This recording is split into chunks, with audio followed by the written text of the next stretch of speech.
we're going back in time to the Old West to talk about the 1979 Kenner action figure line, Butch Cassidy and the Sundance Kid, the early years.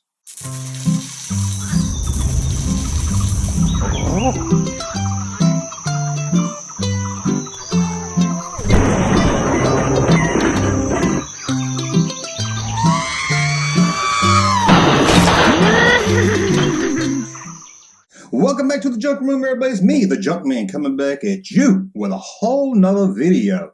Man, I'm spoiling you guys with a video. I do one about every day. That's what happens when you get laid off work. But so, you new subscribers, don't get too used to it. But hey, I'll at least try to do a couple every other day, even when I'm back at work. But I got nothing else to do, right? So let's talk toys. What we're going to talk about today, we're going to talk about the 1979 Kenner action figure line based on the Butch Cassidy and Sundance movie. Sadly, no, not that movie, not the good one. We're going to talk about Butch Cassidy and the Sundance Kid, the prequel, the early years. Before we get started with that, as always, if you want to support this channel, head over to patreon.com, where your support there goes making the Junk Room better. Better lights, better camera, better mic, who knows, maybe even a better host. Can't get a better host now, can you?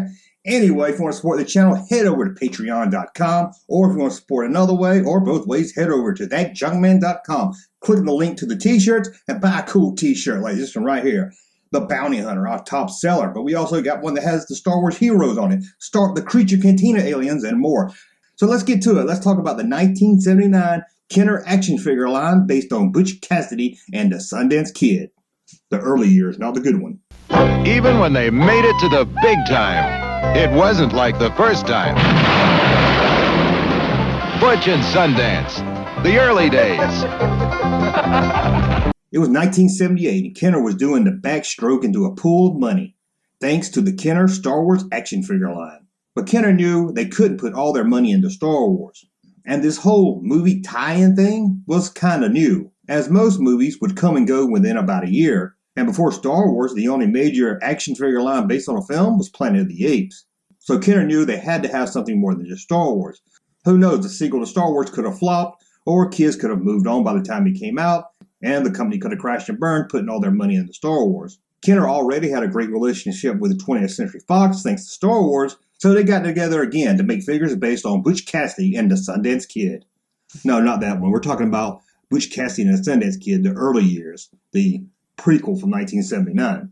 This time around, 20th Century Fox and Kenner wanted to make sure they had action figures on the shelf by the time the movie came out, unlike almost a year later with Star Wars. They wasn't going to be caught again with their toy pants pulled down. So Kenner went into full gear to get figures ready for Butch Cassidy and the Sundance Kid, the early years, ready for toy stores. Taking a page from their Kenner success book, they kept the figures basically the same size as the Star Wars figures. This again gave them a lot more play value and a great size if they were going to add playsets and other accessories. However, Kenner did something a little different with this line. They wanted to give the figures a little bit more action than just having them just stand in place like the Star Wars figures. So each figure came with a spring action quick draw arm. You pulled the arm back and let go, and in a flash the arm would spring up, ready for a shootout. And these action figures had something the Star Wars figures didn't have. They had needs. No, not that kind of needs. They had needs, like in the middle of the leg. These figures could sit down. Even if they did have a wide split to them, their knees could bend to make them be able to sit on horses, unlike the Star Wars figures, where you had to put their stiff action figure legs inside their snow horse. Watch it, Tauntaun! So let's take a look at the action figures that got released, and there were 4 action figures. First up was Butch Cassidy, played by Tom Berenger. And if you ask me, it looks a lot like Han Solo in a cowboy hat. Or maybe Indiana Jones. Second, there was Sundance Kid, played by William Cant, who many of you probably know from The Greatest American Hero. And if you ask me, the face of this figure looks a lot like the Empire Strikes Back Bespin Luke Skywalker. Then there was Marshall LaForge, heard that name somewhere, played by Kenneth Mars. And finally, kids were able to play with a Brian Dennehy action figure as the action figure O.C. Hanks. And the last figure of the 4-figure set was Sheriff Bledsoe, played by Jeff Corey in the film. But kids needed more than just having their Brian Dennehy action figure run Butch Cassidy and the Sundance Kid out of his small town. Now I was going to add a clip here to kind of explain that joke, So let's just keep it between me and the smart ones out there that get that joke. Hopefully some of you got it without me having to add a clip in to explain it. Anyway, cowboy action figures need more than just each other to play with. There's two things that cowboy action figures need to play with. One was a stagecoach, or rather a mint wagon. As we all know, cowboys need a bank to rob, and here was a bank on the move. The stagecoach came with 4 horses. Along for the ride was 2 free figures. However, these figures were more like plastic army men and didn't really fit in with the other figures in the series. They were smaller and did nothing. One of them was able to stand behind the mounted gun on top of the stagecoach to stop any of them varmints from trying to get their loot. And what else do cowboy action figures need? A creature canteen. A Western cafe.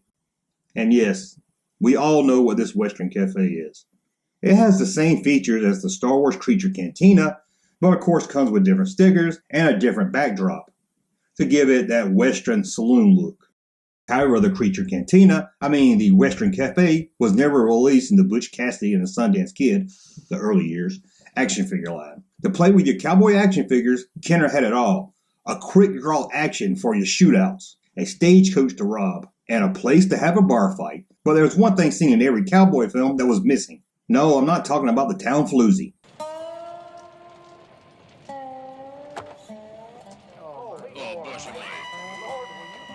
Horses. Cowboys need horses. And here in this line, we got 2 different horses. We got Butch Cassidy's horse, Bluff, and we got Sundance's horse, Spurs. And that's it. That's all kids needed to reenact the Old West in their bedroom. Now, the department store Montgomery Ward did release a 2-pack action figure of Butch Cassidy and the Sundance Kid, based on the early adventures. However, these were the same figure, just in a cardboard box. Just a plain, simple cardboard box with a sticker on it.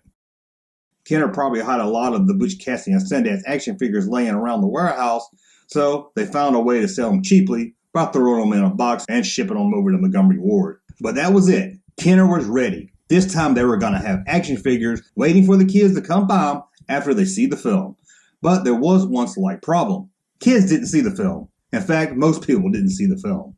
The movie bombed. It lost over $4 million. An unnamed Fox executive said this about the movie. It was a parody of a satire, and it was filmed by talentless people.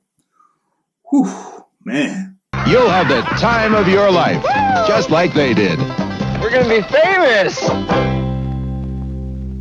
So the movie bombed, and Kenner was left with designs and concepts for Series 2 and an unreleased Creature Cantina an unreleased Western Cafe playset. They still felt this was a good toy line, and kids would want to play with Western action figures. So what did Kenner do? Instead of releasing a Series 2 of a failed movie, they rebranded the action figure line and called it The Real West.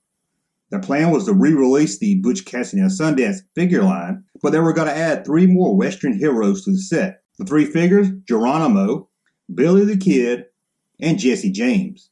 The Jesse James action figure looks a lot like actor Arthur Honeycutt, who coincidentally died the same year they were designing this figure. I wonder if this was a tribute to that actor. But before release, Kenner got cold feet, feeling that the days of cowboy toys were long past, and the Real West action figure line was canceled. However, the Real West Creature Cantina, the Real West Western Cafe, was released under that name. Kenner would kind of go back and retool the line in 1982, and they took a lot of the concepts, like the quick draw action and the bendable knees, for their Raiders of the Lost Ark action figure line. If you ask me if Kenner really wanted to get into Western cowboy action figures in 1979, they should have just made action figures based on the movie The Frisco Kid. So I know I would have bought every damn one of them, and they already had a mold that looked like Harrison Ford. Now, this action figure line today is kind of hard to find, but you can pick up most of the figures for under $100 on eBay. The Stagecoach is pretty hard to find, but the rarest out of this whole line is without a doubt the Creature Cantina, the Western Cafe. I can only think of a few times I've ever seen this thing come up on eBay. It's so rare, I've had some people try to say it was never actually released, but it was in stores, but didn't seem to sell really well. And I doubt Kenner produced a lot of them, being that they canceled the Real West line. They probably canceled the line and had a few of these already ready to ship, so they shipped them just to get rid of them. But that's a look at Kenner's 1979 action figure line based on Butch Cassidy and the Sundance Kid, the early years. We're not talking about the good movie. Well, I hope you enjoyed this video. Hope you learned something new, and maybe you got something new now you can start to collect. And finally, maybe you can have a Brian Dennehy action figure. Thank you for watching, and we'll be back very soon with a whole brand new video. Thank you, sir, for that unsolicited testimony.